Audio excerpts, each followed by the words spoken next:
listening to the Pillaging Podcast, companion podcast to PillagingJustForFun.com, the only Raider fan site made by Raider fans for Raider fans. Tune in every week on iTunes, SoundCloud, and Stitcher Radio. Call in and leave a message to be played on air at 408-909-PJFF. This episode brought to you by Creative Media Design Studio. Check them out at CreativeMediaMonterey.com. It's time to pillage another podcast. I'm your host, Kenny Stapler. What's good, Che? Well, man, here we are, right? We're getting ready for this showdown with the New England Patriots. Big trip to Mexico City. Big trip to Mexico City, and it's a big game that it's a game that we've been waiting for since the offseason. Yeah. Since the schedule was put out. That's it. It's one of those games that we pinpointed, right? Mm-hmm. So now, of course, we have a little bit different outlook on what we want to see as far as obviously we want them to win every week. Yeah. But with us up against the wall, this game takes on a completely different feel. It's definitely a chance. It's a chance to get back to 500 and basically start the season over. Right. Really start the playoffs. And but at risk is the possible end to our season. It is. So that's why it's a way bigger game than maybe we thought it would be in the offseason. You know, and in the offseason, I believe I picked us to lose this game. Yeah. And use it as a learning tool for when we met them in the playoffs, right? I said that. How things have changed. Now I'm like, no, Raiders, you better get out there and get that damn W. All right, and then we could use that as a learning tool because we need to run the table and make the playoffs in order to see the Patriots in the playoffs. So, yeah, man, we got to get this W, man, by any means necessary. However, it has to be done. By any means necessary, and we've been saying it for a few weeks now. You know, obviously must-win game, but I if we lose this game, there's a slim chance. I do feel 9-7 is good enough for a wild card this year. The way the AFC is beating up on itself, we got Jacksonville and Tennessee. One of those guys is going to win the division. The other one, I don't see getting to 10 wins. Buffalo just benched Tyrod Taylor. I saw that too. Yeah.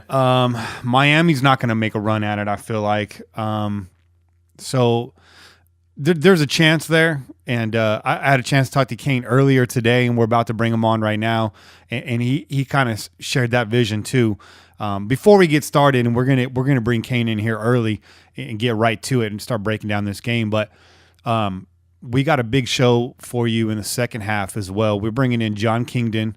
He co-authored a book called Behind the Raider Shield with Bruce Kebrick and featuring Steve Corcoran. And this is really a tell-all about Al Davis and all things Raiders. Everything behind the silver curtain.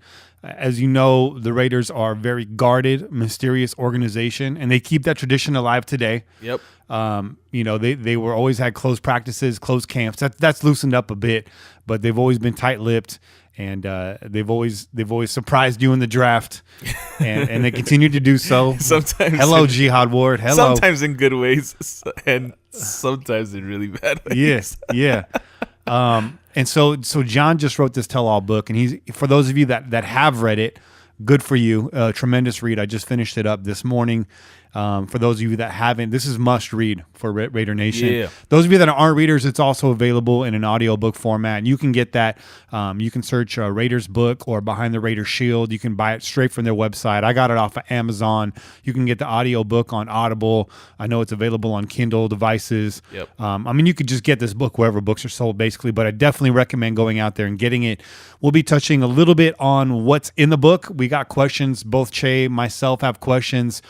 Some of you guys phoned in questions. Some of you guys hit me up on Reddit, Twitter, Instagram. So we're going to try to get some of your questions in too. But we're also going to be asking questions about stuff that happened outside of the book.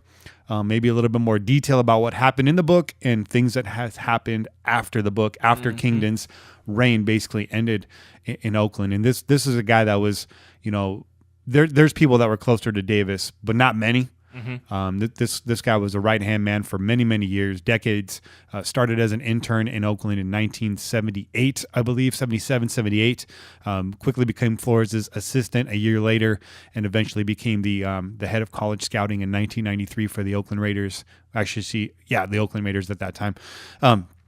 So he's got a lot to offer, and if I haven't sold the book already, hopefully his comments will sell it to you.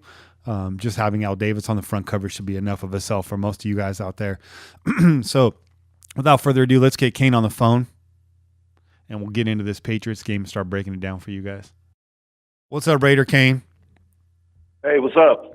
What's up, man? We just kicked this thing off. We're going to get right into it with you here, just kind of set the table a little bit, and the listeners want to know, what are some of your keys to the game going into Mexico City this week against the New England Patriots? A home game, if you will, against the New England Patriots.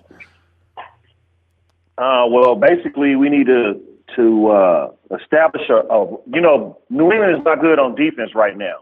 So I would think that the Raiders will want to try to keep their offense off the field by establishing a run game, run some time off the clock, initiate long clock-eating drives. And at the end of those drives, you need to score a touchdown. And if you can do that every time you get the ball and try to contain, maybe on defense, on the defensive side of the ball, try to get as many 3-and-outs as you can and chew up clock. You don't want to get into a real, shootout where you're driving down the field, you're not taking no time off the clock, you're just scoring, and then they get on the field and our defense isn't as good as well, and so they're just scoring. So now you're in a shootout with Tom Brady, and usually at the end of that, the other team doesn't come out well. So I would say establish long clock-eating drives. Yeah, I want to piggyback on something you mentioned. The New England defense currently ranked last in the league right now in yards allowed, but ranked fourth in red zone defense. So these guys truly are a bend but don't break defense, much like the Oakland Raiders.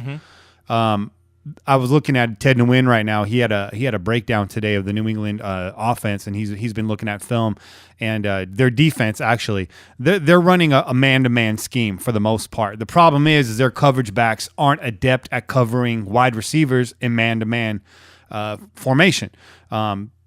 Prone to double routes, to seams, to shots over the middle. That all spells and plays out really well for Amari Cooper, a wide receiver who's great at double moves and coming over the middle. Right. Che, do you have a key that you want to add to that too? I mean, I have to agree with Kane on the time of possession, right? We have to own that. Yeah. We can't have a game like last week where we allow them to have the ball more in their hands, because that's not going to bode well for us. If their offense is on the field, we're not doing well. So keeping them off the field is a huge key. But more specifically, I think a lot of the ways that in a lot of ways we have to play the same type of offense that New England's playing, right? Where we're using the running backs and the tight ends to cover the middle of that field and gain some yards that way, especially first downs. Cook has been big in the last few weeks as far as helping us to continue moving the chains. So we need to continue that. We need to use him in those possessions when we have 3rd and 4s, whatever it may be.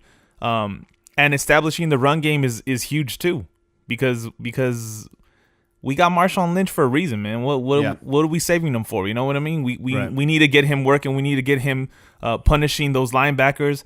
That also takes a toll on the defense, and that's going to open up bigger plays down the line later on in the 3rd quarter, 4th quarter. So that would be my key. As far as defense goes, though, we really need to key in on those backs and their tight end, right? If we could shut down, and contain the long yardage plays as far as passes to running backs and passes to tight ends, then I think we're going to be all right, because their wide receivers ain't that stellar. No. Kane, once again, this is Kane's Corner, brought to you by NFLshop.com. Click through PJ4F.com and click the banner there. Help us out a little bit. Kane, Che just touched on the defensive keys right there. He mentioned stopping the tight ends and the running backs. Is that something that you think this Raider defense is up to the task of doing? I mean, you got one of the best tight ends in the league in Gronkowski. They just picked up Bennett. I'm not sure how much he's going to get this week, being that he's a new addition. I would imagine Belichick's going to plug him in there right away. He was limited in practice this week. Obviously, he was cut by his former team because of injury, but second opinion, and he's limited in practice this week with a shoulder and a hamstring. So he can play. He can work that out. But for you defensively, what do you see personnel-wise that Oakland has to do to stop Tom Brady in this New England defense? Or can they? Well, we need for Khalil Mack to get as much pressure on the quarterback as he can. Mm-hmm. That's number one. First, we need to get pressure on the quarterback. We need to get Khalil Mack going.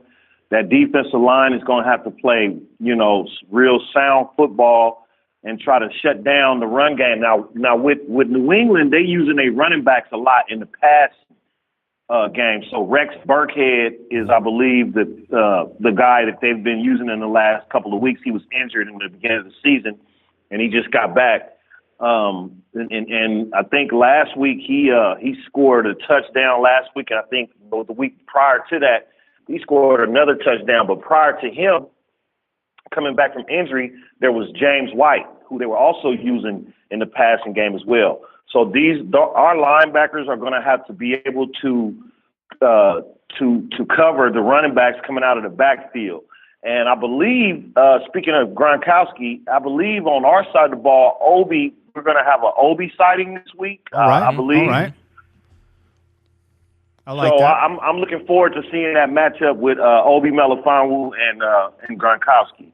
That's going to be a good matchup. Hopefully, we hope. Yeah. That was why we got him. We brought him in to guard tight end. So let's see what he can do. Exactly. Now, one guy you guys haven't mentioned, and I absolutely agree with both of you, the tight end and the running backs, they're threats. But the number one wide receiver on this offense is Brandon Cooks in the slot. Mm-hmm. Now, we got to see Brandon Cooks last year in New Orleans, and Brandon Cooks cooked Sean Smith for a good half in that game until, what do? We replaced Sean Smith with TJ Carey, put him on Cooks, and he got shut down for the rest of the game. So now in this year's Oakland defense, you got TJ Carey playing the outside with Emerson out, and it looks like he's going to be out again this week. But when they go into the nickel, TJ Carey moves inside. And we might see Melifonwu on the outside when that happens this week. You might see McDonald again. I really hope we don't see McDonald again. But if Melifonwu can shut down the tight end, then you very well may see McDonald on the outside. So that said, I feel really good going into this game with Carey matching up against Cooks from the outset. I mean, lesson learned last year. I'd be really surprised if they don't just start off with that matchup right away. Right now, Cooks has 39 receptions on 65 targets. He's got 637 yards receiving. He's averaging about 16.3 yards per catch. Number 2 on that line is Rob Gronkowski. The third wide receiver on this squad is Chris Hogan, and he's still in Massachusetts rehabbing his injury.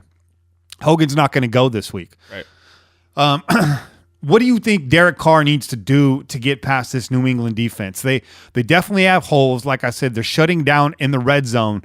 What's the key? Who's the guy that Carr has to go to, Kane, this week to get some points on the board? Well, like he's been using him in the last couple seasons since we've got him. Michael Crabtree is going to have to show up in the red zone. Yep. And we're also going to have to create some plays for Amari Cooper where he can get him open in space, where he's got, 20, 30 yards of grass in front of him, and we can score like that. We don't necessarily have to get down into the red zone just to score. We can score from all over the field, as we did in Miami with Jared Cook and, Amari Cooper, mm-hmm. and the run game as well. Marshawn Lynch had a 30-yard run for a touchdown, a 27-yard run for a touchdown. My point is we can score outside the red zone. Yeah. So if we go into this game with a game plan that's designed to score before you get to the red zone, we won't have to meet with that red zone defense, because between the 20s, that defense is not good. That's a great point. That's a great point. Amari Cooper, adept at scoring deep. We saw Jared Cook can do it in the KC game. He got downfield real fast. Johnny Holton is always an option right there. There you go. And of course, you got Crabtree when it does get down and close. There's no sure hands on this offense of Michael Crabtree. So, Che, Tom Brady's not a perfect quarterback.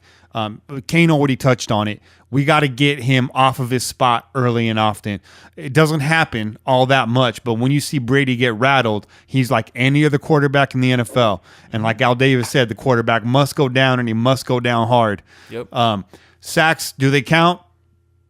Do they count? Yes, they count. Do hits, do they count? Yes, they count. Pressures, do they count? They all count. So I don't even care if his jersey isn't completely dirty. If he's not getting sacked 7 yards back, I want to see a physical game. I want to see him getting hit and just all around harassed in the backfield. Yeah. Blitz. I want to see the blitz. Pagano, you got to bring the blitz. I know Tom Brady can make you pay. You don't have to sell out on every blitz. I'm looking at the injury report right now, and the tackle for the New England Patriots, Marcus Cannon, he's also in Massachusetts. He has not participated all week in practice. He's not flying into Mexico City at this point. And the other guy that I see listed on here is center David Andrews. He was not listed Wednesday. He's listed with an illness. He did not participate Thursday. I do believe he's with the team. He's likely to go. But he may not be 100%. It sounds like on Sunday, and in that elevation, I would imagine illness gets worse. Mm-hmm. So who's the guy that you want to see getting sent like a rocket to the quarterback? Well, Khalil Mack, but we got to do what we got to do to open it up for him, right? Yeah. So who do you send behind Mack? I don't think you pinpoint one specific person. You want to see KJ get in there. Mm-hmm. I think KJ had some success early on in the season. And then we kind of haven't seen a whole lot of that since. So I would say KJ would be a guy that we send in there. I want to see Bowman and James get in there as well. But we got to mix it up. We got to have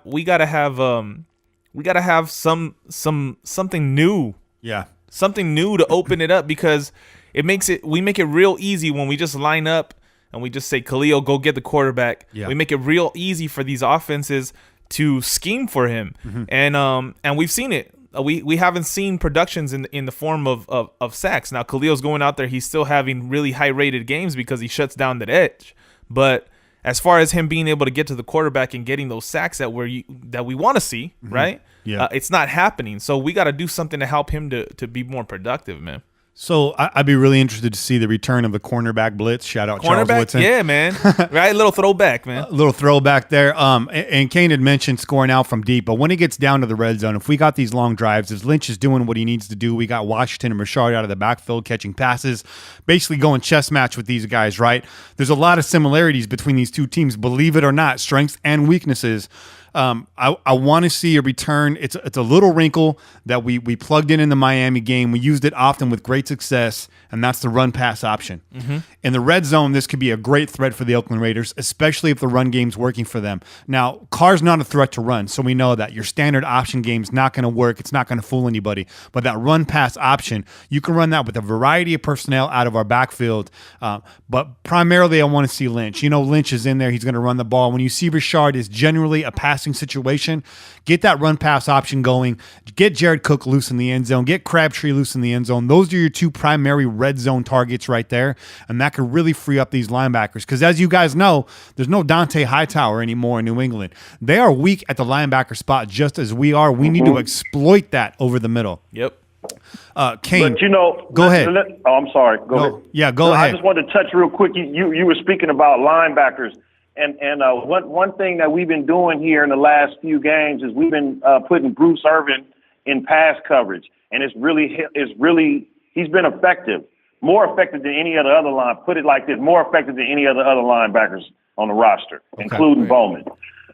So I want to see. With that being said, we need to still keep doing that, and also we need for Danico Autry and Mario Edwards Jr. to have a big game. Yeah. Like I said earlier, have to come to play a solid game. They cannot not show up, not against New England. Right. So if you want to have some success on defense and you want Khalil Mack to get the pressures and the sacks, then we need for MEJ, Mario Edwards Jr., Danico Autry, and company. You know, as a whole, these guys that they've been playing on the Trayvon Hester on the defensive line, these guys need to also step up. They cannot just let Khalil Mack do the dance by itself. It's not going to work, especially against Tom Brady and this New England offense. Yeah, they're high-powered. You know, when they're not the same team that faced Kansas City in Week 1. Although we beat Kansas City, Kansas City, I think, snuck up on New England in Week 1, and New England has been pushing right along since then. So, you know, with that being said, this whole defense is going to have to play sound, solid football, and we need to get as many 3-and-outs as we can. Now, I know that's a lot to say for New England, but if we had a bye week, we had time to prepare, we had time to watch film, we had time to see the little intricacies of the offensive line for New England. We had time to prepare, man. So I would like to see this team come out and look like they really were prepared for what's going to happen on Sunday. And if we do, we might come out with a victory. Yeah, and there's no excuse for preparation, right? I mean, you mentioned KC beating New England first week. One thing we know about Andy Reid is if he has time to scheme for you, advantage Andy Reid. Right. The guy's nearly unbeatable after a bye week, much less week 1 of the NFL season. He's had the entire offseason to prepare for you. Now, a lot is being said about the altitude. Now, we saw the Raiders play the Texans in the same altitude, the same stadium last year. Raider Nation was out there in full effect. You can say what you want about who the popular teams in Mexico are. No team travels like Raider Nation. I fully expect it to be the same situation out there. Yep. There's going to be far more Raider jerseys, far more black jerseys out there. It's going to be all blacked out. But the elevation looms large. Now, New England's been in Colorado and now in Mexico City. They've been at elevation for about a week. The Raiders are going to fly in the day before, and they're going to get the hell out of there, hopefully with a W the day after, if not the night of. What do you feel about the elevation, guys? Do you feel like this is like too hyped? Do you think New England is better prepared being there earlier? Is it not an advantage for them? How does this factor in, Che? It's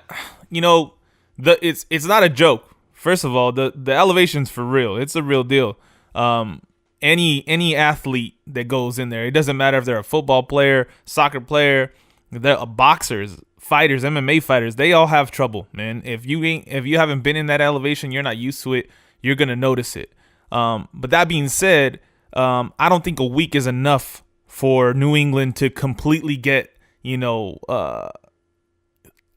feel at home in that kind of elevation. Right. It's still gonna bother them.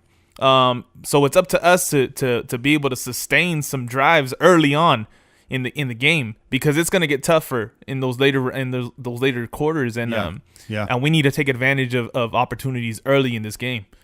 I like our matchup against the run. Not that New England runs the ball a lot, but I think both of you are saying, we need to sustain drives. I think with the elevation at play, sending receivers all the way downfield multiple times does not play well for either offense. I expect a heavy dose of the run on both sides. Right. Advantage Raiders. I think so. I like the Raiders' run defense right now. I think Bowman's leading that squad very well. We're doing a good job of getting to the point of tackle, getting into the backfield. Advantage Raiders. If we can keep them on the ground, it's all good. Now, we know it's Tom Brady, so that's unlikely. But, again, elevation, I think that really plays well for us in the pass defense. The only guy that really scares me on their squad with Hogan being out is Gronkowski and Cooks, and we already covered that. So, Kane, do you really feel like the elevation, is this the great equalizer in this game? Does this bring both teams down to an equal playing field? Or at the end of the day, is it still the New England Patriots versus the Oakland Raiders? Well, I'll tell you, right now the Raiders have an advantage as far as the elevation is concerned. The New England Patriots have been practicing in a higher elevation, and that's true. And so they have also, while they've been practicing in that elevation, they have also been taking in less oxygen, like probably 30% less oxygen than the Raiders have been since they didn't go into that elevation. So we're going to already go in winded with more oxygen in us, more positive oxygen, and they haven't been breathing. Their body has still been trying to get adjusted to Denver's altitude. They're going to go up another quarter of an altitude and even less oxygen than they've already been taking in for the last week. Right. Raiders should come in. We should come in prepared. And, by the fourth quarter, I sense both teams will probably be winded.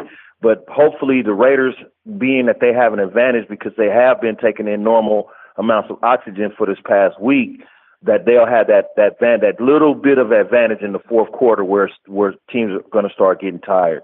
And as you said, a run game heavy on both sides. I see that happening. I like that analysis. I was looking into this too. Somebody had brought it up on Reddit. And soccer teams travel. I mean, they travel all over the world, and they're playing at altitude way more often than our football players. As Kane had mentioned, Denver it's mile high, so it's about 5,280 feet up, give or take a few. And Mexico City's 7,000, another 2,000 feet above elevation. There's really nothing you can do to get yourself prepared for this. What soccer teams do is exactly what we're about to do. They get in the night before and they leave as soon as they can.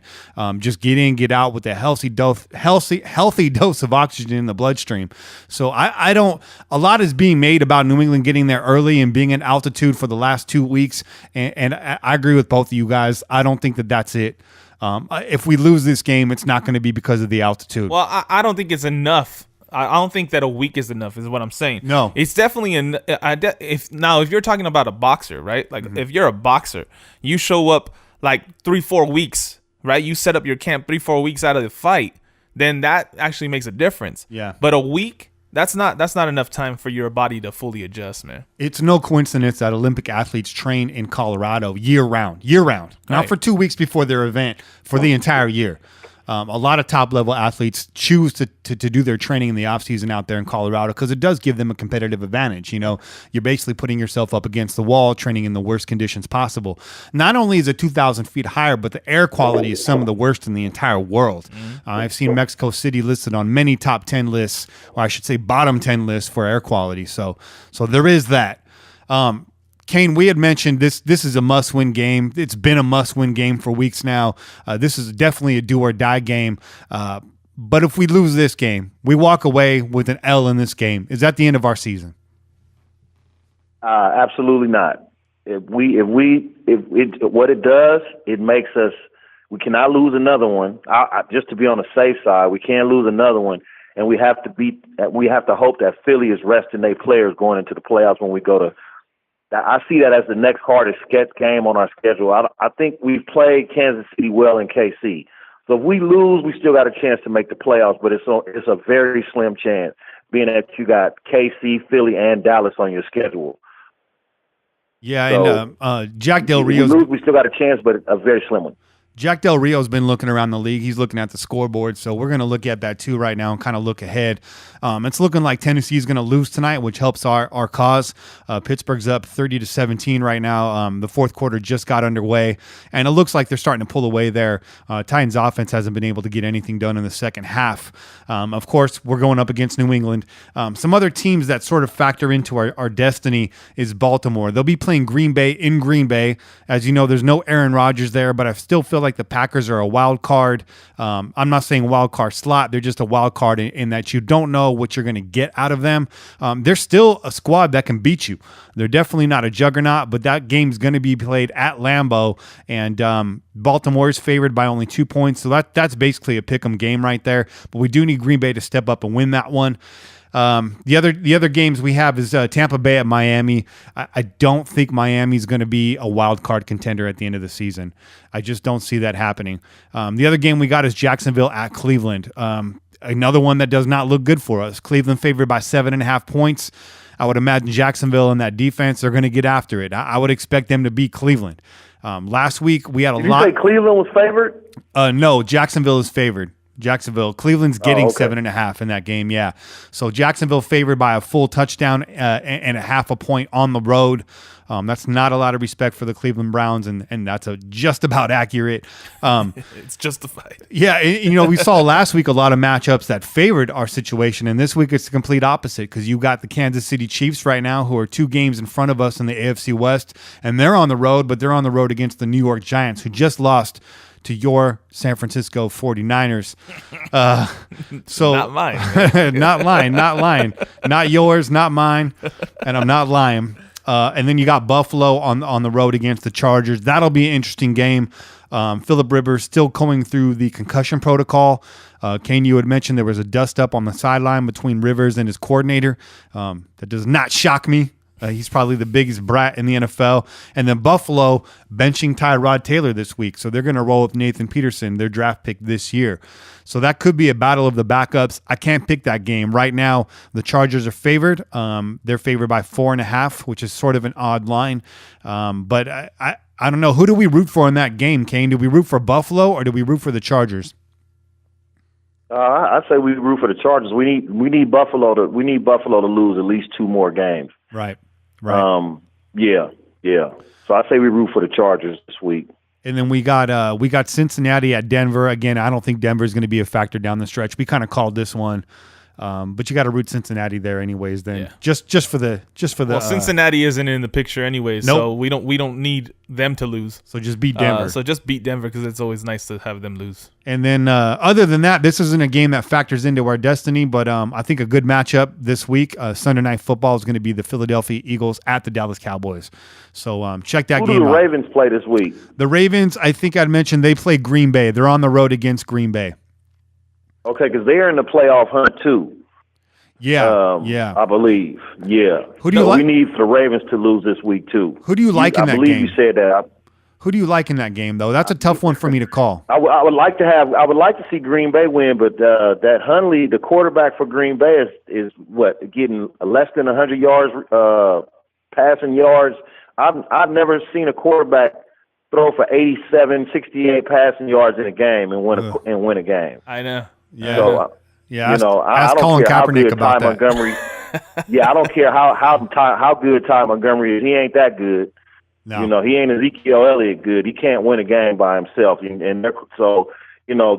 goes back to, and I know we don't want to touch much on the Kaepernick situation, but Kaepernick was out there. Yeah. Yep. And he ran the same style offense in San Francisco. So, yeah. The Green Bay, I would like to see Green Bay win the game. Yeah. Yeah. Definitely. Anyways, man, anything you want to say before we wrap this up and get on to the break, King? No, man, look, we need to go out here this week and we need to play some sound football on both sides of the ball. We had a bye week, and so the coaching staff, when I say you, I mean the coaching staff, Todd Downing, Ken Norton Jr., Jack Del Rio, I hope y'all been doing your homework all week and you come prepared to play this game and you come prepared to win, because your season is hanging by a string right now. And if you lose this game, it's getting really, really thin, really thin. So we need for the Raiders to come out and win, and I would like to see them win in good fashion. I would like to see them kick New England's ass, really, but just a victory would be good for me. What's your prediction on the score? I say 42-40. Yeah, that would be a barn burner. I would love to see that. Ooh, that would be exciting. Kane, thanks as always, man, for coming in here. Kane's Corner, again, sponsored by NFLshop.com. Go get yourself a nice, crispy Oakland Raiders jersey. Away game, home game jersey, color rush jersey, salute to the veterans jersey, whatever it may be, make it a Raiders jersey. Again, thank you. We appreciate you coming on the show every week. Always appreciate your takes. You keep it real, you keep it fresh, you keep it Oakland Raiders. Thanks for having me, guys, and I'll talk to you next week. Yes, sir. All right, King. All right. All right, Shay, man. Anything you want to talk about before we move on here?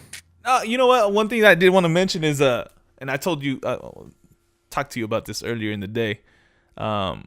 This is a game that is being played. It's a big game as far as this week goes, but nobody's talking about it. And that basically tells me that everybody's written us off, right? Everybody's written off the Raiders. Nobody's thinking much about this game. Everybody's expecting New England to come in to Mexico and put the beat down on us and then just continue on their merry way to the playoffs. So we really need we need a statement game, man. This needs to be a statement game for us.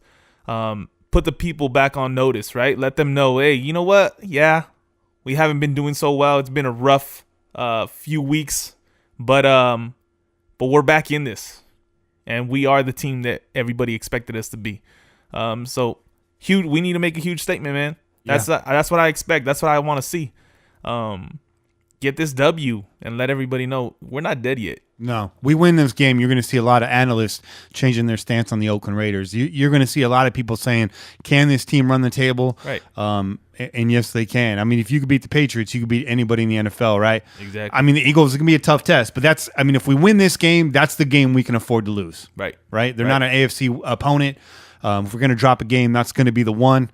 And we'll see, man. This is it. This is the bar right here. Mm-hmm. This is for everything. Mm-hmm. This is it, man. All right, well, we're going to catch you guys on the other side. We're going to bringing in John Kingdon. Real excited about that. I'm going to get the butterflies out right now. First time interviewing a published author, and definitely a man that's been extremely influential on your Oakland Raiders, a definite behind-the-scenes dude, taking a peek behind the silver curtain here as we get into it. So we out you. Go Raiders. Peace.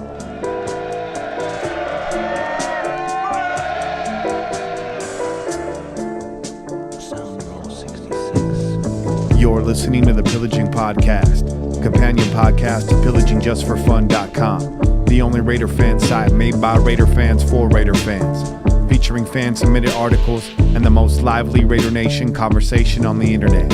Follow us on Twitter at PillageJustForFun. That's at PillageJust4Fun. Also, tune in every Tuesday on iTunes, SoundCloud, and Stitcher Radio.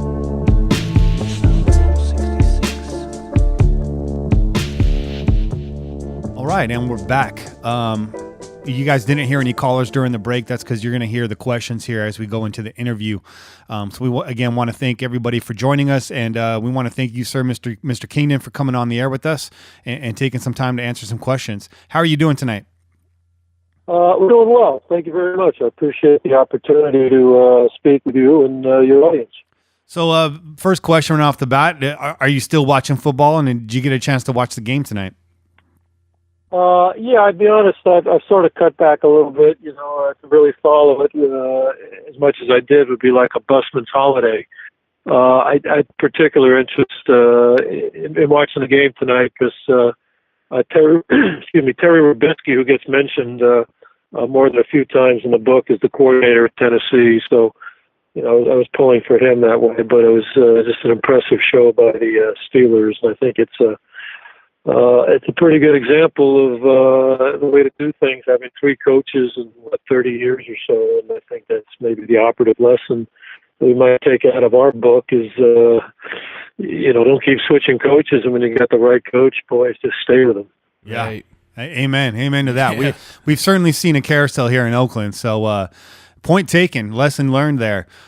First of all, I wanted to talk about a little bit about some stuff outside of the book, things that have happened beyond the book, and then I wanted to ask you some questions about stuff that happened in the book, and then maybe some things that were left out a little bit, because not all of our listeners have read the book yet, and so we want to give them a little bit of a reason why, but we also, for those that have read the book, maybe give them a little bit more. So right out of the gate, of all of Reggie McKenzie's draft picks, which ones to you stand out as the most Davis-like picks? That's an interesting question. I guess, the explosion of Khalil Mack is something I think Al would have really been enamored with. I'm not sure that Derek Carr was quite the kind of guy. I thought Derek Carr, to be honest, I don't know how far you go back. He reminds me of Steve Berline. Okay. And, both bright guys. They both had strong arms. Maybe Derek's a tad more athletic than Berline was, and I think those two I haven't really studied his drafts quite as well as maybe I would have, but that's probably the two I would draw attention to from Al's perspective. Yeah, that was going to be my follow-up question is if Derek Carr actually fit the Davis mold. He's shown guts at times. He does have the big arm, not quite the stature Al would have looked for, not the perfect LaMonica fit as often referenced in your book, but definitely has moxie, definitely has the ability to throw downfield, and it looks like the vertical passing game in spurts has come back to the Oakland Raiders, which I know the fan base is really excited about. Well, I think they did. I thought coming in the year they did a good job of understanding how valuable Derek Carr is to the organization and got him the weapons. The Cook at tight end and the good receivers, and the offensive line. At least they filled up the inside guys. I was really disappointed when Donald Penn held out. At this point of his career, that really didn't make any sense. And I think they should have really made it clear to him that, if you don't come into camp, we're not going to give you anything, and that's it, period. You need to be in camp. And I think he's had a bad year because of that. Mm-hmm. And they've had trouble, filling in that right tackle spot as well. But again, I agree with the philosophy of, making sure your quarterback's safe. And, I think if they'd done a little better selecting on the defense in the draft, I think that would have really gone a long way as well. So Che's got a question for you. He wants to fire at you here. Yeah, Mr. Kingdon, got a question for you here. So kind of going in I guess in order with talking about draft picks and all. What would you say is the biggest miss or failure that Al Davis and the Raider organization has had?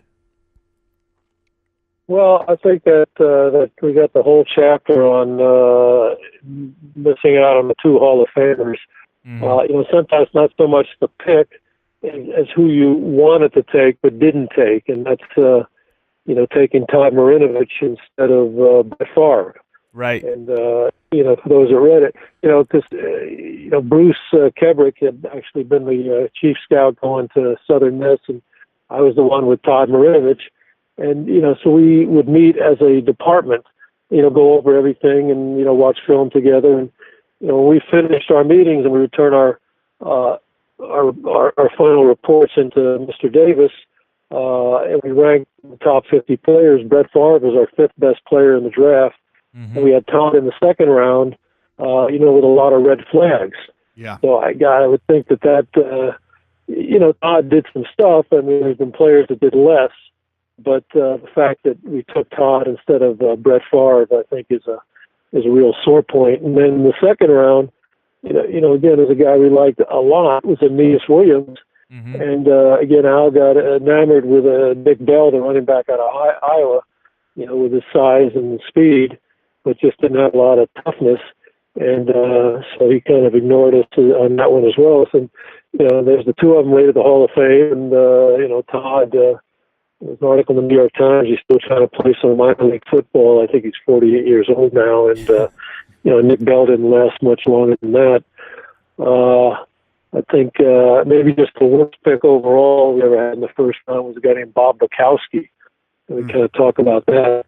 And the guy that we wanted was Neil Anderson. Somehow Al came up with Bob Bukowski because he saw. He had one really good move in a shrine game. And, when I was talking with Ron Wolf afterwards, and Ron said that this whole draft was geared towards drafting Vance Mueller out of Occidental, and we got kind of an amusing story on that with Al talking to Bill Walsh about it. And Napoleon McCallum, who was a very fine player, right. Just didn't have great 40 speed, but would turn out to be a really good player. And Ron said, look, this whole draft was geared to taking those 2 guys, so he wasn't going to take Neil Anderson in the 1st round, who really would have been the appropriate pick. And then Bob Bukowski was a major bust. I mean, did basically nothing his entire career. And if you look it up, he actually got arrested for running an escort service with his wife after he got out of football, which is more. Wow. What are you going to do? Yeah, wow. Shout out to his wife, though. I mean, there's not a lot of wives as dedicated to actually run an escort service with you. Well, my favorite, if you saw it, I was really, Al, Bukowski, a big soft guy, was never in good shape. If you're sort of follow wrestling at all, Al did you see Bukowski? He really looks like Adonis. And I said, yeah, Adrian Adonis, who was a big fat sloppy. and of course, and I knew Al had never heard of the guy. He said, yeah, he looks good, doesn't he? That was my little inside joke, just jab him a little bit. Those are pretty bad. Just curious and kind of jumping back to the present here. This has been going around in my head a lot. I'm a Bay Area native, as is Che, and so for the Raiders to be moving out of the Bay Area, it really hurts. But there's also a lot about this move that makes sense to me. Knowing about Al Davis and reading your book and having a lot of it reconfirmed, Al Davis loved Las Vegas. He held, a lot of his birthdays there, player functions there, celebrations there. If Al was alive and well today, and had he been involved in this, how would he feel about moving to Las Vegas? Do you think this is an Al Davis type move? Does he approve of this, or would he have done everything he could have to stay in Oakland? Yeah, well, I think he would have done. I think he would have worked a lot harder to work something out here in the Bay Area than I believe the current people did. But that's just speculation on my part. I think the point, and he loved Las Vegas, and I'm very good friends with David Hom, who still lives in Vegas, and he used to talk about Al would call him in the off season, David, I'm coming to Vegas, pick me up, we're going to go hang around town, kind of thing. So he loved Vegas. But I always thought the real irony of what went on in the league was when Al fought the league tooth and nail to be able to move his team if they didn't get a good stadium, and they took him to court, and he won. And again, the irony is that every team in the league benefited from what Al did, except for Al. Right. So now his son is, I guess, going to reap the benefits of what Al did historically, and it's awfully got to be awfully difficult. For them to turn down a situation where the city of Las Vegas putting up, I believe, $750 million. It's I think 3 times more than any other city put up. So I guess in the end that's really hard to turn your back on, and you're kind of doubling the value of your franchise. But the one thing I hope they do, and one thing Al always wanted, he always wanted a Raider Hall of Fame. So Yeah. I hope that they'll do something like that at the stadium. That would be certainly true to his memory and something that he'd always wanted. I agree with that. That's one thing that I am really looking forward to about the new stadium is the hope of a Raiders Hall of Fame, because we deserve that as fans, and all the great players that have come through those doors, Yep. including Al Davis himself. Deserve that. They deserve to be enshrined. And as we know, there's a lot of great Raiders that have not cracked the NFL Hall of Fame. They deserve a spot, at least in a Raiders Hall of Fame. Yeah, no, definitely. Yeah. I mean, there's so many of the Tom Flores winning 2 Super Bowls, Yep. and John Madden only won 1, and he's in the Hall of Fame. And Cliff Brance's numbers are so much better than Lynn Swan's numbers. Jimmy Plunkett, winning 2 Super Bowls at quarterback. I think these guys have, standards that are, I think, surpass many of the people in the Hall of Fame now. So, particularly Cliffy, has been so overlooked because, gosh, he was such a big game player. Out of all those guys that you just mentioned, if you can pick one today to go into the Hall of Fame this year, who would it be? Well, that's tough. Who's your favorite child? I'd probably go Tom Flores 1, Cliff Branch 2, and Jim Plunkett 3. Yeah, that's great. Jay's got another question for you. Yeah. Wisniewski actually should be in the Hall of Fame too. I don't know. Oh yeah, Steven. He certainly, but it'll take a little time. Yeah. One of my true favorites. But go ahead. Yeah. So, obviously, Al Davis has been quite a character in the NFL for so many years, and viewed in a lot of different lights. My question is, Al Davis, he was seen as a revolutionary, kind of visionary type of person, very influential early on, especially when you take it back to the AFL and NFL coming together. But later on in the years, a lot of people saw him as a villain and a tyrant in a lot of ways. Which would you say he fit the mold of? Was he the mostly that revolutionary person that most Raider fans kind of look at him as, or was he that villainous character that everybody else saw him as? I think villainous is a little excessively pejorative. I think he truly loved the NFL, and I really think that he did as much as he could to make the league better make the league better. Now he certainly would put his organization ahead. I think he brought so much to the table in so many ways. Starting out in the AFL, And I think the thing he takes great pride in is I think he was very much a visionary on a racial level. Right. He and the AFL were way ahead of the NFL in scouting and signing players from the black colleges. I think he took great pride in that.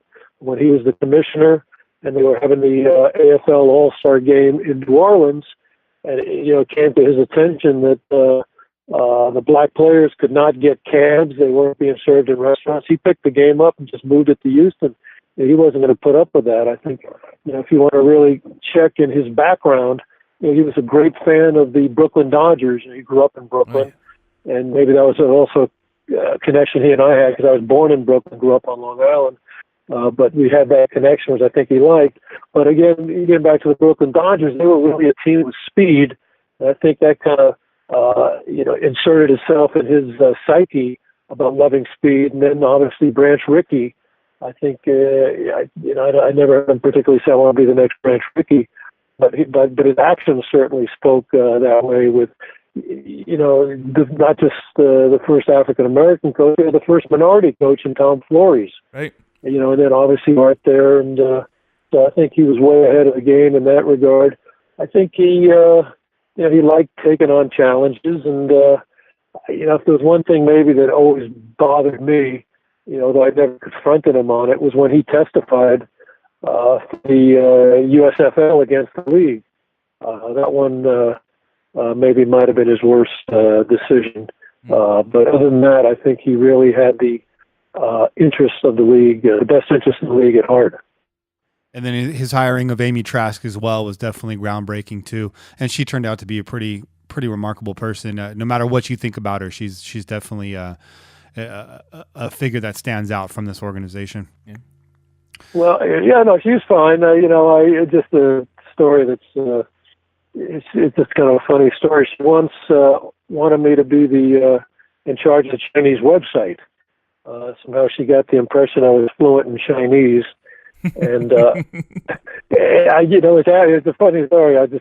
We were at training camp, and they had these two Chinese women basketball players were visiting. I asked, they told me they're from China, so I went over, and my sister-in-law is Chinese, and she's taught me about 10 things to say. So I kind of walked over and go, "Wo Hong Gao Xian Kandani," and they kind of double take, and it's nice to meet you.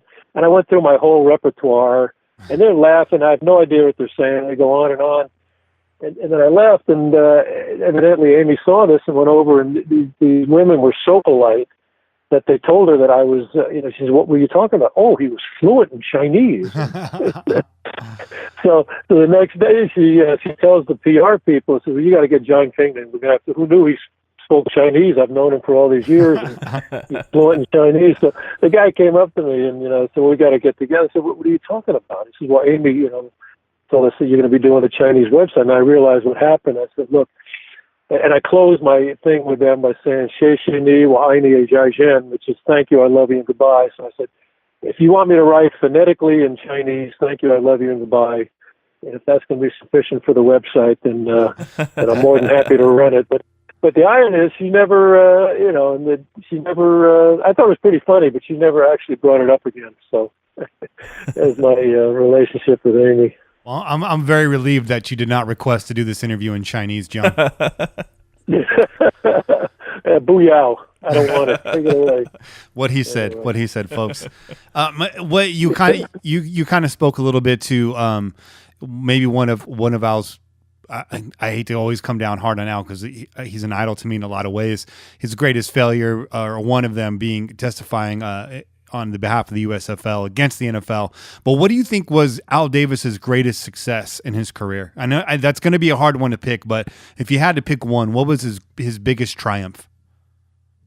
Well, I think it's racially. Again, we talked about that. I think he was a leader in that, and I think he really accelerated the role of African American players and as coaches, as administrators. I think that's the thing he might seriously take the most pride in. I think the owners around the league should really thank Al every day for the stadiums that they've got. Mm-hmm. I think on the football end of it, I think he he brought new ideas to the league, the stretching the defense, making the game a lot more exciting, with the AFL. So I think you bring all those factors together on the field, in the front office, and around the league. I think you take the whole the picture as a whole, the whole pie.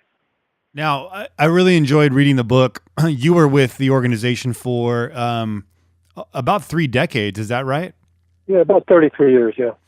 So what I really enjoyed in this book, now Al Davis obviously is the center point of this book, but following your story in the book too, as a lit major, we learned a lot about it's the words that are not on the page as much as the words that are actually on the page. And what I noticed is from your very first story, the hairbrush story, which I've told to just about everybody I've come across in the last few days. Your demeanor there and your experience there to where you were at the end of that story arc and the way that you were able to communicate with Al confidently. Can you talk a little bit about how you changed and your relationship changed with Al Davis? Now, I know that can be a long answer, but in as best as you can, maybe describe the way your relationship changed with Al from day one all the way up until the end. What transpired there? What was the progression?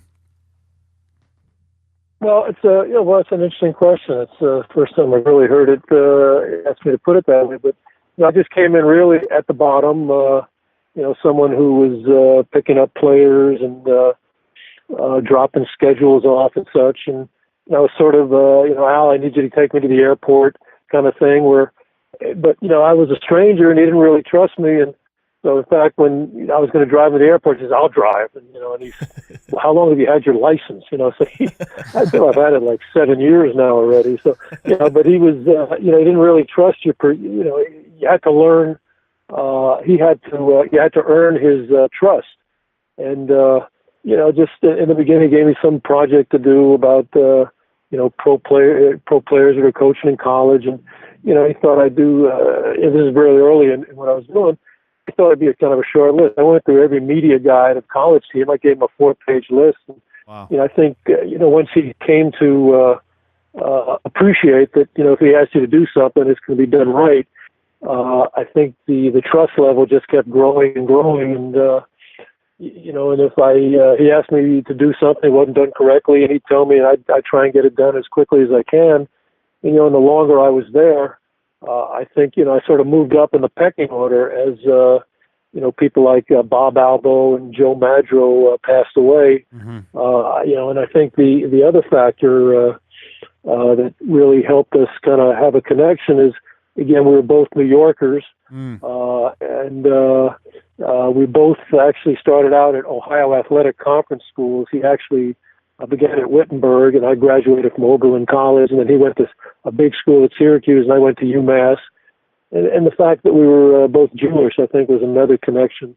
That so it reached a point where he could really, open up and expose himself maybe to me, whereas he would really wouldn't do it with most other people.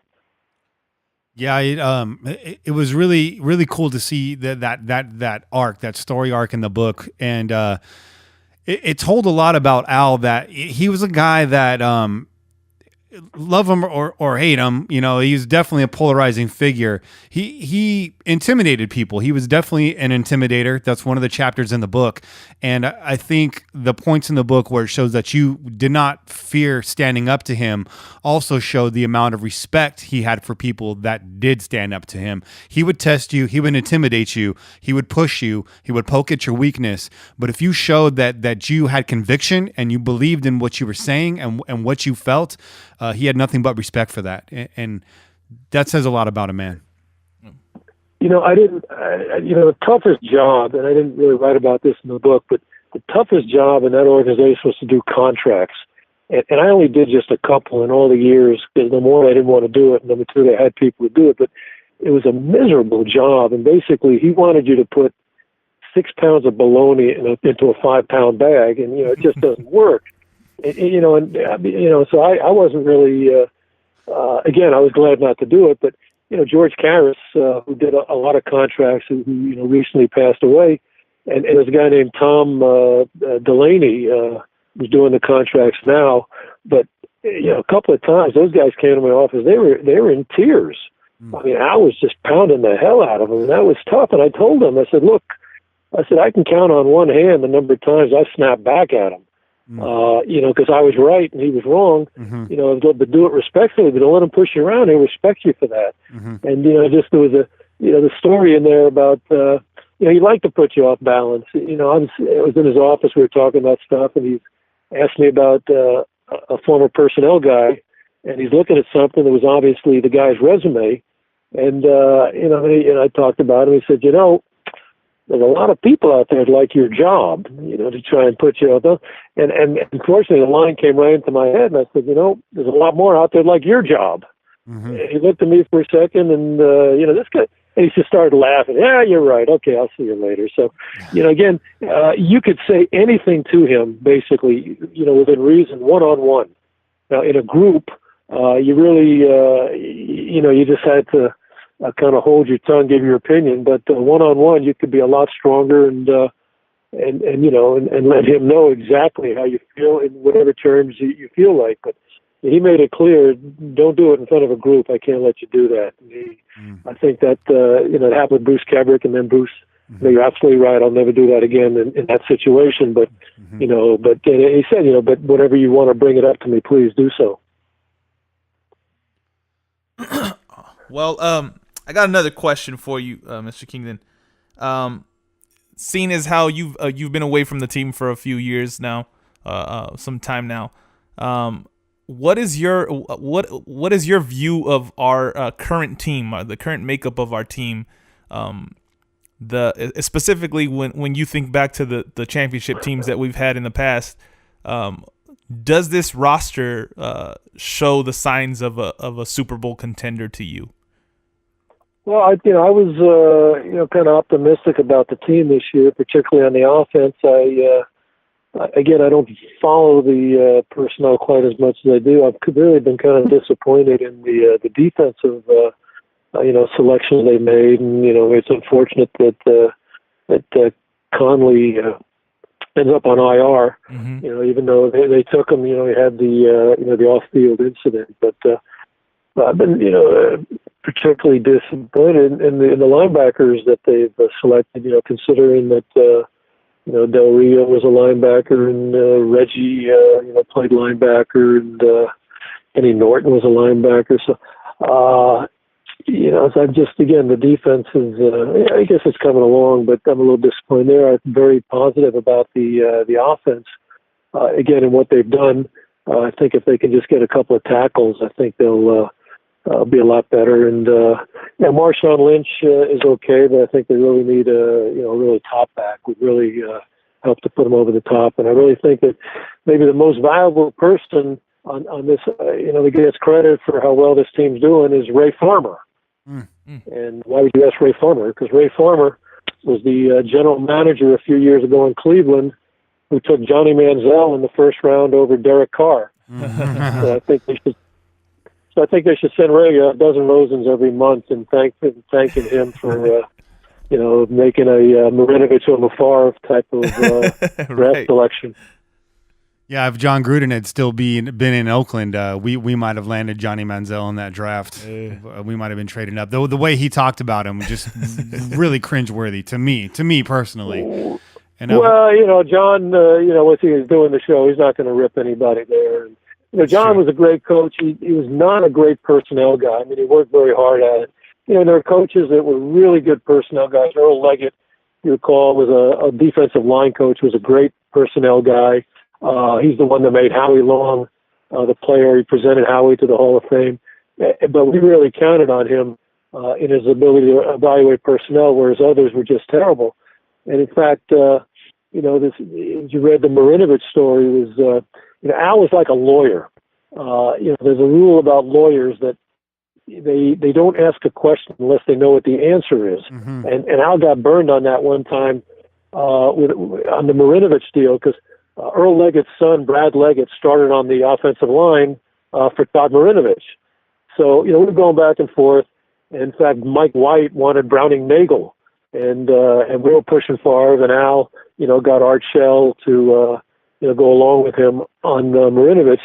But he asked Earl Leggett, and he figured Earl would have, was going to back Todd because, again, his son was on that USC team, and he asked Earl about it. Earl, what do you think about Todd? And he says, well, the coach, a lot of these guys call him coach. He says, I think the best thing that could happen to Todd would be for him to go to Buffalo or Green Bay because there's just too many distractions for him here in L.A.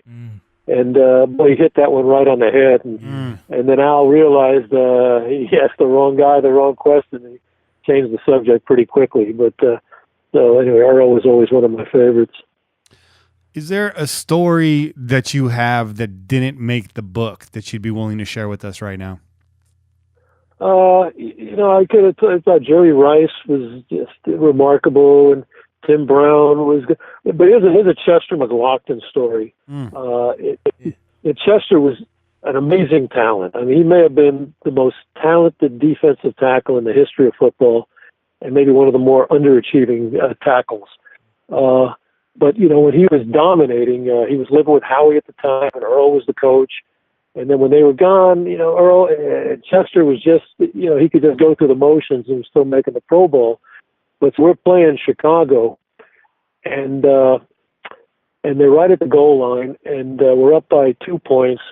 And Neil Anderson, the aforementioned Neil Anderson, runs into the line, and there's no hole there. And he's running to the outside. He's going to get into the end zone. And Chester takes off, and he horse collars him, which was legal back then, pulls him back, and the Bears missed a short field goal. We end up winning the game. So I'm standing there next to Al in the tunnel at the old Soldiers Field, and Chester walks by, and says, Al says, "Young man, come here." And Chester walks over and says, "Chester, in all my years of football, that was one of the greatest plays I've ever seen." And Chester goes, "Okay," shrugged his shoulder and just walked away.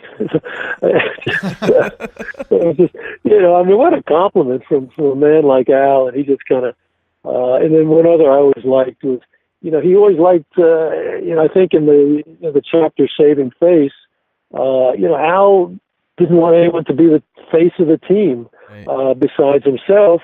So he had issues with Kenny Stabler and Marcus Allen and John Gruden, and eventually got rid of all of them. But Tim Brown, stayed right to the end for the most part. But we were playing Green Bay, and it was the next to last game of the season. We had to beat Denver the next week, so this game meant nothing. It was like 6-0 at the half. Now it's in the fourth quarter. It's 27-0, and this speaks to how special Timmy was. So Vince Evans came in, and he completes like 7 out of 8 passes, and just about everyone goes to Tim Brown at the end. So Al grabs Vince in the locker room afterwards and says, "Vince, how come you only threw the ball at Tim Brown there?" He said, "Mr. Davis, he's the only one that wanted to get open," which was good. Terry, was just he was so special. And Jerry Rice, forget talking about him as a player, because there's nothing I can add to how great he was. But we brought him in, signed him. The first mini camp he's at, the ball gets overthrown. Every receiver lets the ball boys get the ball. He ran after the ball, handed it to the ball boy. And at the end of practice, he's new to the team anyway, but they're making the rookies run the gassers. He stays out and encourages them and shakes all their hands. And then I'm looking at him at training camp, and we used to have a table where they asked the players to sign things. Some did, some didn't. But Jerry would come in every day and look at each item to make sure he signed it. Those are just little things that I just thought was special about Jerry Rice, forgetting about, how great he was. I mean, he was just amazing. Class act. Class act. Totally. Yeah. So let's get to a couple of our user questions, if you don't mind, John. Please. Okay. So this is kind of an oddball one. I was going to throw this away, but I thought it was such an odd question. I had to ask it, and you'd be the only one that could answer it if there's any truth to it. Viral Oneer, who's one of our followers on Reddit, he wanted to know, he said that, I don't know if this is a myth. You can debunk this if it is, but he said that Al would only eat 11 French fries. And if that's true, why is that? I've never heard that one at all. And, basically, like I tell you, I know, when I first started, I'd go, the secretary would send me out to pick up his lunch. It was at Foster's Freeze, and he would have a double burger, no middle bun, mustard and relish only. Mm-hmm. And I guess he'd had French fries as well. But in all the meals that I ate with him, I never knew him to count his French fries. I didn't think he was obsessive compulsive, but he did love his fast food. And I think, I don't know if you read the Fat Burger story. I always got a kick out of it. My dad got a kick out of that. My dad also loves hamburgers, and he loved that story.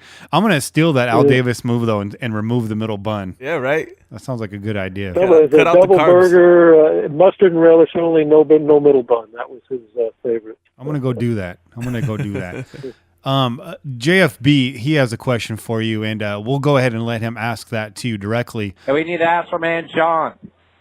Best Jamarcus Russell story that we haven't heard. We need to hear it. Well, we have it in the book. And if you hasn't read it, was when he just here's one that just is not in the book. Is that maybe saves him from being bankrupt. Was he went to our the guy who did the charters, and the guy he told the guy he wanted to buy a private jet. And unfortunately, the guy talked them out of it. But the story about we would they would do the cut-ups and put them on a DVD disc. Send it home to the quarterbacks to study the breakdowns and the defenses they'd be facing, and to study it. So they asked Jamarcus, did you see a lot of stuff? And I studied it all night. I think I got it all down. Anyway, so he turned it in. And they were going to make another copy of it, and they put the disc in, and they realized that they had given Jamarcus a blank disc. And it's very nice. Thank you, Jamarcus. He wasn't evil by any means, but he just didn't have a lot of self-pride, and I think it really hurt. I think my analysis was if you took Tom Brady and you said to Tom coming out of college, what is it you would like in your professional career? He was drafted late. Boy, I'd like to make the team. I'd like to eventually be the starter. I'd like to take the team to the playoffs, to go to the Super Bowls, maybe get some MVPs, maybe marry a supermodel, and make a lot of money. If you asked Jamarcus, make a list of what you want out of football, I think he would have written down, make a lot of money. Yeah. Well, he made that the first time he signed a contract. He says, all right, I guess I've done everything I need to do, so why work hard? So that was just, we have a whole chapter on Jamarcus in there about just how disappointing it is. And, he didn't have a lot of, and maybe it was his background and, didn't have anyone to show him how to do things. And, George Karras, I mentioned, was a big car lover. And he points at Jamarcus's car. It was a Rolls Royce. He said, look at the car. I said, Rolls Royce. He said, yeah, but look at it. It's dirty. I mean, it was a Rolls Royce, and let it get dirty. So it's unfortunate he didn't have much pride in his performance, and hopefully he's going to hopefully save some of his money at least. Well, for better or worse, that's a draft pick that really changed the league. We have the rookie salary cap now, or so. That did come out of it, and I think that's great in protecting teams and still getting players what they deserve and within limits. So, if anything, I guess that's maybe the silver lining to that. You're right. It's absolutely that is a great thing, because now you just don't see holdouts of rookies anymore. So I think the league owes Jamarcus a big thank you for that. Our next question comes from Reddit again, from user R Full Effect. He wanted to know what Al's reaction was, and really, we're interested here in what everyone's reaction was when Bo Jackson went down. Che made a good point earlier. We were talking offline that when we saw Bo Jackson go down, it didn't appear to be much on TV. He was back on his feet. He seemed to be okay. What was the initial reaction after that hit, and what was the reaction when you guys got the news regarding Bo Jackson's hip? Now here's a story that's not in the book that was pretty interesting. I had actually earlier, like a week or two earlier, I got my knee scoped, and it was no big thing. But after that game, I went by the doctor's office named Bob Rosenfeld, who was just a wonderful man and a great surgeon, and I was really good friends with him. And he said, he calls me over and he puts up an X-ray. I said, what's that? He said, it's a hip. I said, is that Bo's hip? He says, yeah. I said, all that black stuff, is that bad? I said, it's really bad. I said, is he through? He says, yeah. He says, would you call Al for me? I said, Bob, you don't have enough money to pay me to make that call. I think Al, I mean, he must have just been, he never, he certainly wouldn't want to wear his heart on his sleeve, but, I think the feeling is, to show off my English degree, from Oakland, there was a writer named Frank Norris who wrote a bunch of very powerful novels, The Octopus, The Pit, whatever, if you ever get a chance. But they're very powerful. And he died at like 32 of, with something today, maybe it was appendicitis. It was the turn of the century. But he died. I remember the English teacher said, I miss not reading the books he would have written. And I always remember that. I miss not seeing the plays that Bo would have made. Yeah. I mean, it just, I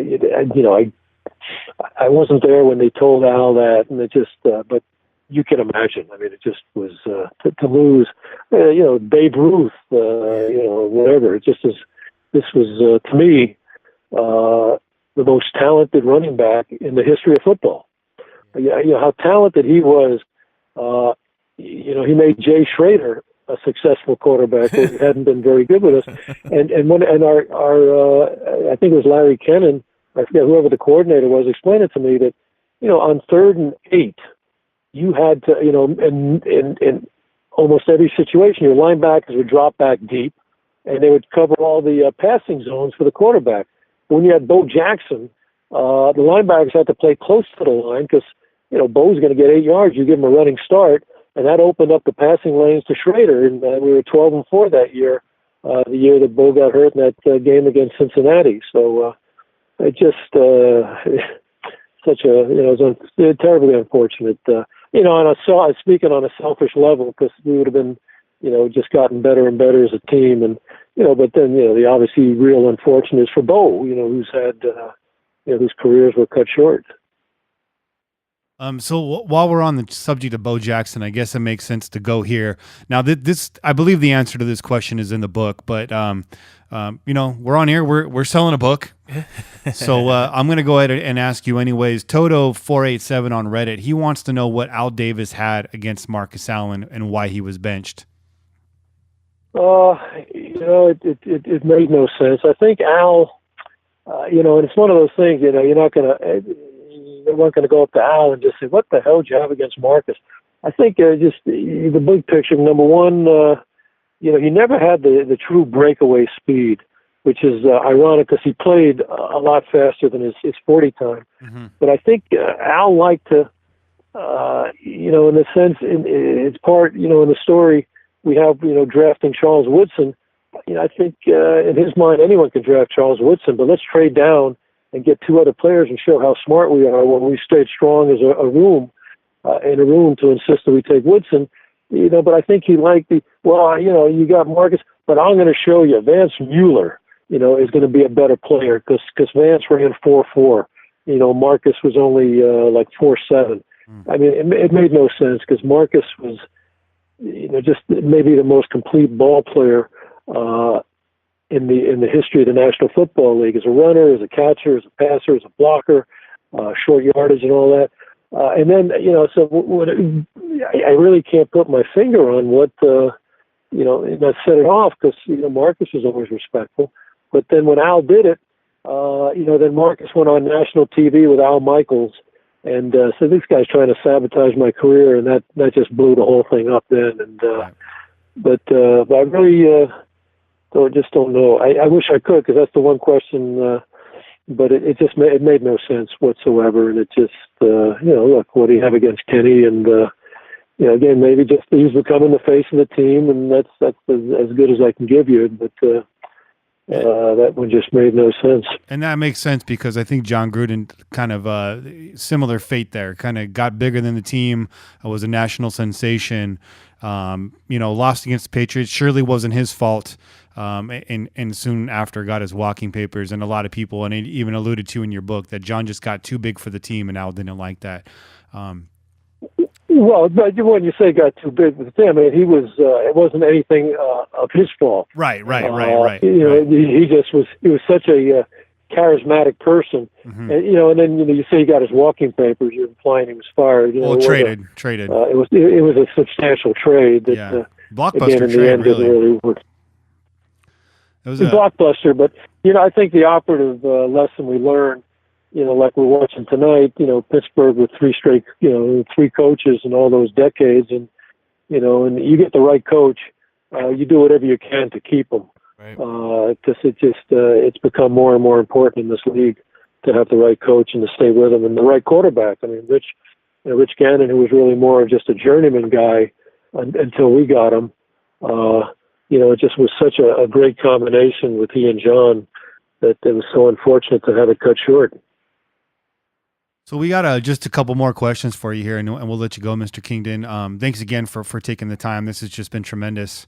Our next question comes from 303 Raider. He called in, so I'm going to go ahead and let him ask you directly. This is 303 Raider. Okay, how much did, who was Al's closest confidant towards his later years, let's say 2005 to 2010? And was there anyone, trying to talk Al from not drafting like Jamarcus Russell and making stupid signings like Javon Walker or anything like that? Maybe you can frame the question better, but those are some questions I have for that era. All right, my friend, I'm out. Well, away from the organization, he talked to Bill Parcells a great deal.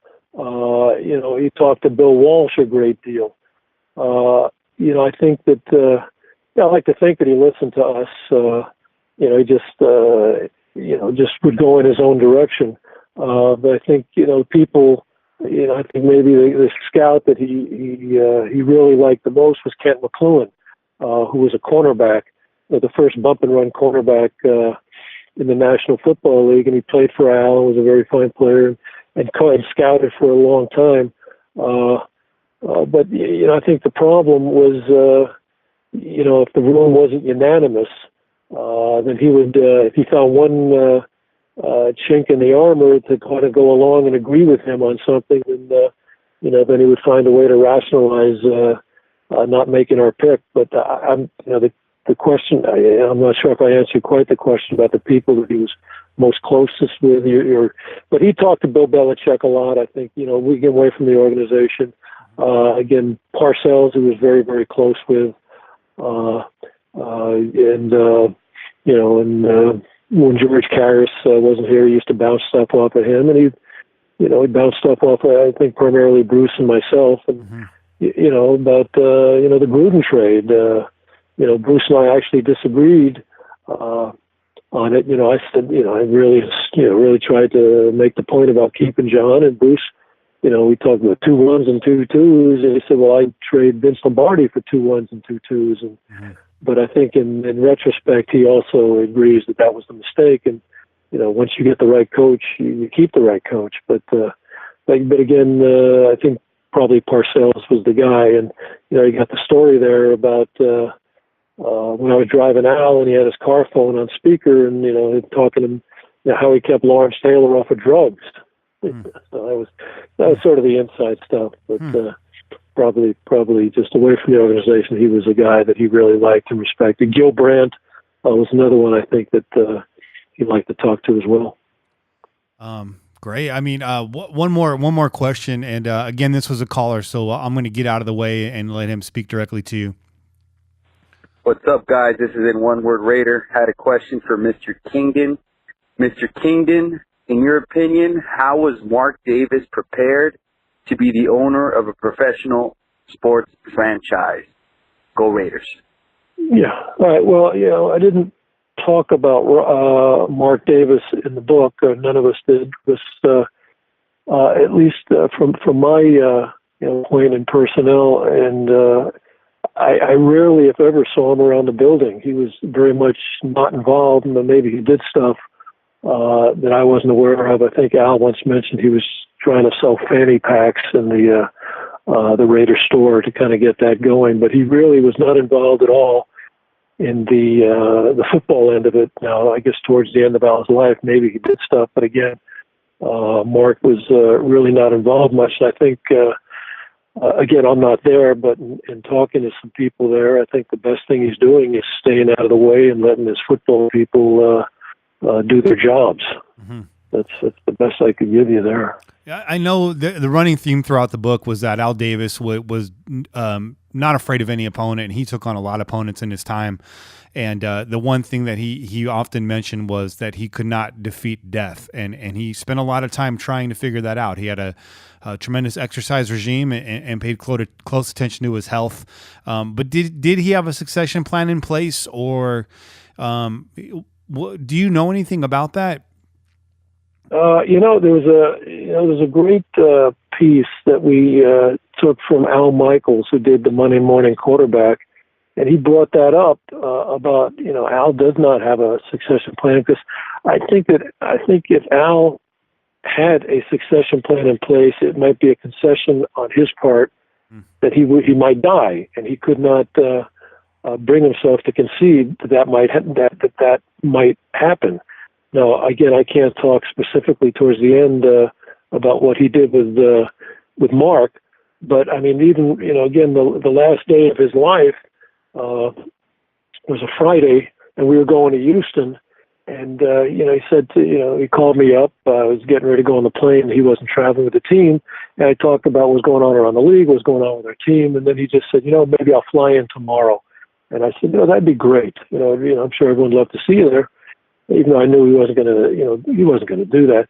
But anyway, he goes, well, thank you very much, or thank you. And that turned out to be the last two words he ever said to me, which I kind of like the symbolism of it. But so I think, he just went, his heart, I think finally just said, you know what, I've had it. I can't do it anymore. I've given you everything I got. So I think, maybe, someone could ask Mark that specifically, but basically getting back to Mark's involvement, it was never involved in player personnel at all, and I don't know what else he did with Al prior to Al's last year of life. I want to thank you again, Mr. Kingdon, for coming on here and for everything that you've done for the organization in addition to writing this book, because you've definitely been an integral part of everything involving the Raiders up until you weren't. And it was big. Reading this book is just incredible stories. An organization shrouded in mystery, shrouded in secrecy, and as a Raider fan, this is mandatory reading. There's a lot of books out there on the Raiders. One of my favorites, The Snake, the Kenny Stabler story. Just a lot of great stories in there, a lot of great anecdotes. But as far as really picking up knowledge, draft room stories, just the inner workings of an NFL team, period, this is a tremendous read. And I know a lot of our listeners hadn't picked up the book yet. I was talking to a lot of people over the last couple of days. They're meaning to. A lot of us have. And I haven't heard one bad review so far. So if you want to, can you tell the listeners where they can pick this up at? Just real quick, we haven't talked about, Bruce Kebrick was a scout. In fact, was in the league about 10 years before me and started with Sid Gilman. And so we brought, different perspectives. And then Steve Corcoran, who we've also worked with the book with, covered the team for 13 years. And he brought in his share of stories. So I think, it was really a group effort. We've got a website, behindtheshield.net. You can order the book. And if you want it personally autographed, we could take care of that. Again, behindtheshield.net. And then on Amazon, you can also order the book. And we've got it on Kindle and an Audible book as well. We've gotten a lot of nice comments on that as well. So either Amazon or behindtheshield.net.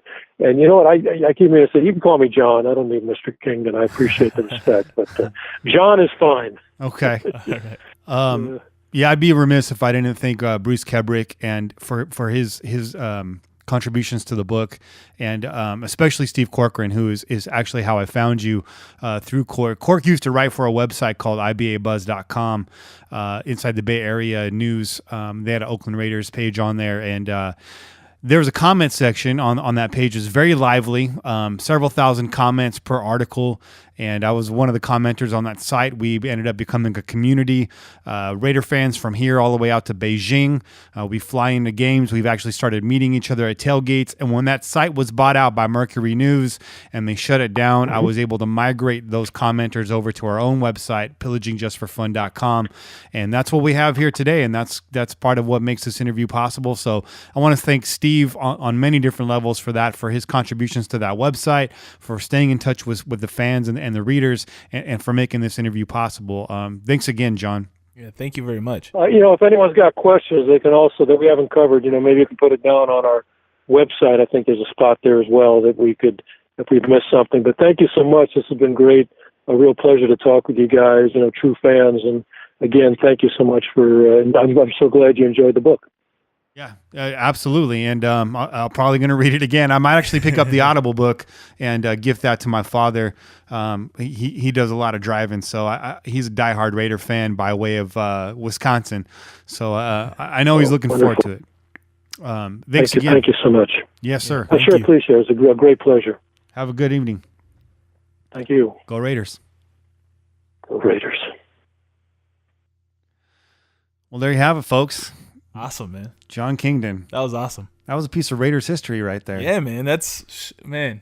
I mean, we could do probably another 20 podcasts just talking with the guy, man. You got so much knowledge, man. I have goosebumps right now. Yeah, man.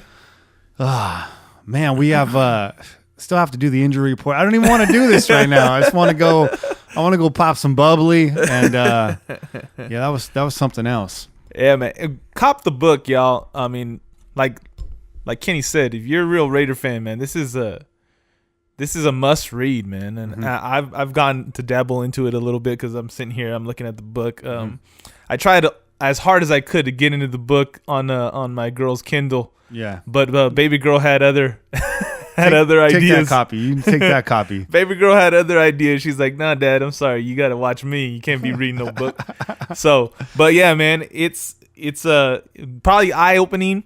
It's probably going to confirm a lot of things that you thought, or that a lot of Raider fans have thought over the years about different things, specifically with the Gruden thing, with Marcus Allen thing, with the Tuck rule thing, all that kind of stuff, right? So it's all the stuff that we can't get enough of, right? We're Raider fans. We want to know all the ins and outs and all the possibilities and what did happen, what didn't happen. So get that book, man. Support the cause, right? Because it's all about Raiders around here. Great passage in there about what John Gruden said to referee Walt Coleman as he took the field to announce the infamous Tuck incident. Words I cannot repeat on this podcast. Well, I could if I wanted to, but we're trying to keep it on the up and up tonight.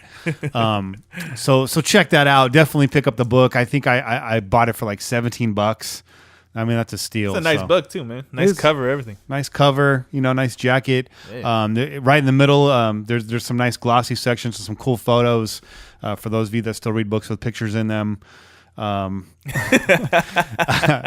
that was a low blow. No, but it's cool. It's definitely cool. It helps set the tone, and great passages, just quotes galore. Quotes from John Herrera, quotes from Warren Sapp. Actually, a lot of sound bites in there from Warren Sapp. Corcoran, obviously, Bill Parcells, a lot of the guys that John mentioned. Definitely check it out. They did their due diligence.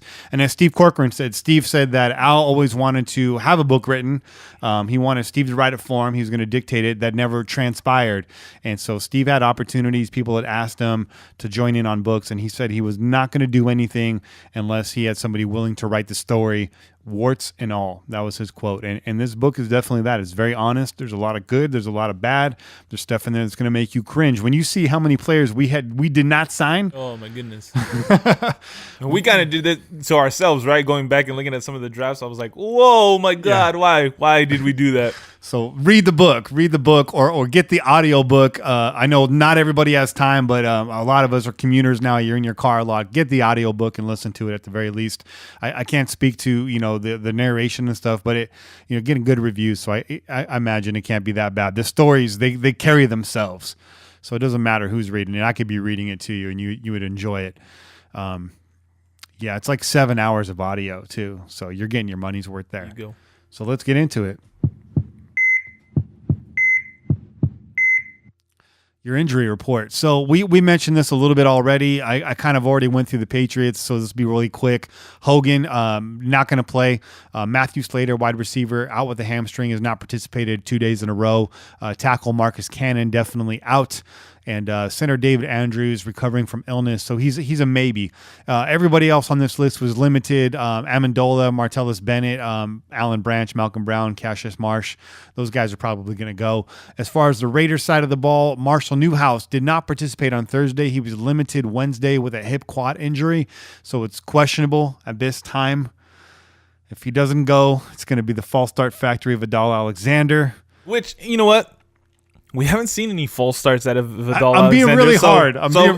So maybe he's listening in on the podcast and he's like, man, I'm gonna show them. I'll show you Kenny and Che. So we'll see. Again, it was DNP on Thursday. That can change. As far as I know, he's going to travel with the team. And then Amerson, he's out. He did not participate Wednesday. Did not participate Thursday. So Hammerson, the Hammer, he's not going to play this weekend. We're going in there with 3 active corners. We got Obi that can step in. We got, there's some things we can do if somebody goes down. We can juggle things around. But that's what it looks like right now for your injury report. So we're gonna skip quick hits this week because we've already given you a lot of show and it's been a bye week, so there's really not a whole lot. Not a whole lot about. Of quick hits. No. But I like the sound effect. Throw it in there. So I'm gonna drop it. But let's go to I See You, final segment of the show here. I see you.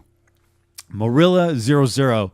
This was several hours ago. He said this Sunday it's either going to be 45-37 or it's going to be 43-12.